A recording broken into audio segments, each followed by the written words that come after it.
அன்பிற்கினியவர்களே, அனைவருக்கும் உயிர்ப்பு பெருவிழா நல்வாழ்த்துக்கள். கிறிஸ்துனுடைய பாடுகளின் வாரத்தில் கடந்து வந்து இந்த பாஸ்காவினுடைய முழுமையாக கிறிஸ்துனுடைய உயிர்ப்பு பெருவிழாவிற்கு நாம் கடந்து வந்திருக்கிறோம். யோவான் நற்செய்தி 11:25 உயிர்ப்பும் உயிரும் நானே, என்னில் விசுவாசம் கொள்பவன் இறப்பினும் வாழ்வான் என்று உரைத்த ஆண்டவர் இயேசு கிறிஸ்துடைய அந்த வாக்கு, அந்த வார்த்தை உயிர் பெற்று இன்று அவர் 3ஆம் நாளில் உயிர் தெழுந்திருக்கிறார். எனவே உண்மையிலேயே இந்த இயேசு உயிர் தெழுந்தாரா? அந்த உயிர்ப்புக்கு சாட்சிகள் ஏதாவது உண்டா என்று பார்த்தோமே ஆனால், மத்தேயு நற்செய்தி 28:6 ஆண்டவர் இறந்து போய்விட்டார், அவரை அடக்கம் செய்து விட்டார்கள்.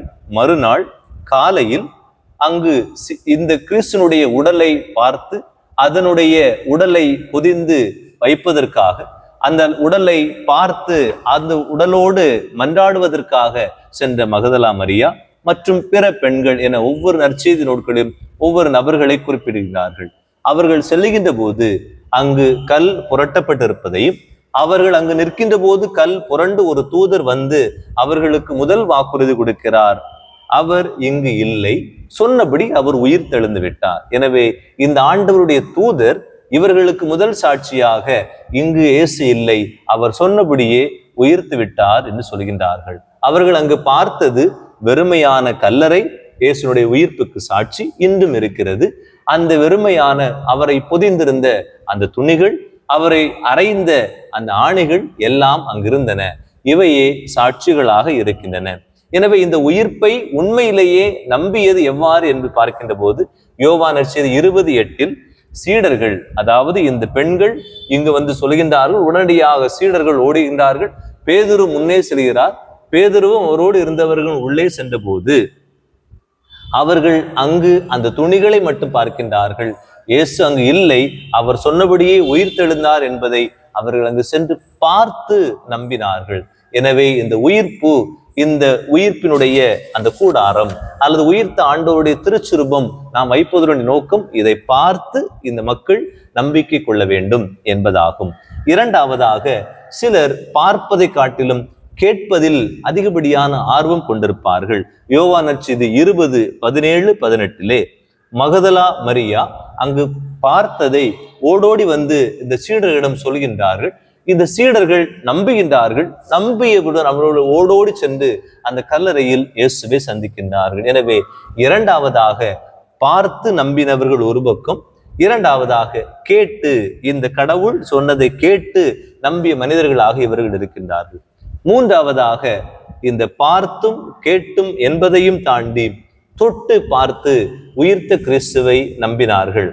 யோவான் நற்செய்தி 20:25 தோமா அவருடைய காயங்களை நான் பார்த்து அவற்றில் என் விரலை விட்டால் அன்றி நான் நம்ப மாட்டேன்னு சொல்கிறார். இயேசு தோன்றுகிறார், இதோ என் கரங்கள், இதோ என் விலா, இதோ என் கால்கள், இதோ ஆணிகள் துளைத்த இந்த காயங்களில் உன் விரலை இட்டு நம்பிக்கை கொள் என்று சொல்லப்படுகிறது. அப்படி என்றார்.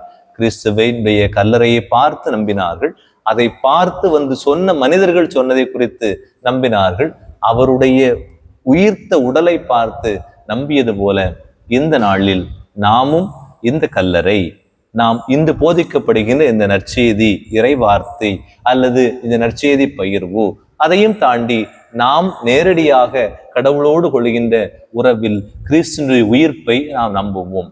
இங்கு சற்று இன்னும் விளக்கமாக, இந்த உயிர்ப்பை போன்று பழைய ஏற்பாட்டில் சில நபர்கள் இறக்கவில்லை, உயிரோடு எழுப்பப்பட்டார்கள் என்று சொல்லப்படுவது வழக்கம். 2 நபர்கள். ஒன்று தொடக்க நூல் 5:22-24 ஏனோக்கு என்று ஒரு நபர் இருக்கிறார். அவர் தன் மகன் மெத்சுலாவுக்கு திருமணம் முடிந்த பிறகு 365 ஆண்டுகள் வாழ்கிறார். அவர் கடவுளால் எடுத்து கொள்ளப்பட்டார் என்று சொல்லப்படுகிறது. அதே போன்று 2 அரசர்கள் 2:1-11 வரை உள்ள இறை வார்த்தைகளில் சுழற் காற்றில் விண்ணகத்திற்கு எலிசா எடுத்து கொள்ளப்பட்டதை நாம் வாசிக்க முடிகிறது. எனவே இவர்கள் இருவரும் கடவுளால் விண்ணகத்திற்கு எடுத்து கொள்ளப்பட்டவர்கள் என்று சொல்லப்படுகிறது. எனவே இந்த மரியாள், ஆண்டவர் இயேசு கிறிஸ்து விண்ணகத்திற்கு, மரியாளும் விண்ணகத்திற்கு எடுத்து கொள்ளப்பட்டார் என்பது நமது திரு அவையினுடைய படிப்பினை. எனவே ஆண்டவர் இயேசு கிறிஸ்துனுடைய உயிர்ப்பிற்கு பிறகும் இதே இயேசு கிறிஸ்து விண்ணகத்திற்கு எடுத்துக்கொள்ளப்பட்டார் என்பதும் பதிவு செய்யப்பட்டிருக்கிறது திருத்தூதர் பணி புத்தகம் 1:11. இவற்றையெல்லாம் போல நாமும் விண்ணகத்திற்கு எடுத்துக்கொள்ளப்படுவோமா? விண்ணக வாழ்வு என்பது நமக்கு உண்டா என்றால் உண்டு. 1 தெசலோனிக்கர் 4:17 உயிரோடு எஞ்சியிருக்கும் நாமும் இறந்த அனைவரும் விண்ணகத்திற்கு எடுத்துக்கொள்ளப்பட்டது போல நாமும் எடுத்துக்கொள்ளப்படுவோம். அப்போது நாம் எந்நாளும் ஆண்டவரோடு இருப்போம். எனவே இந்த உயிர்ப்பு சொல்லித் தருகிற பாடம் எந்நாளும் நான் உங்களோடு இருக்கிறேன்.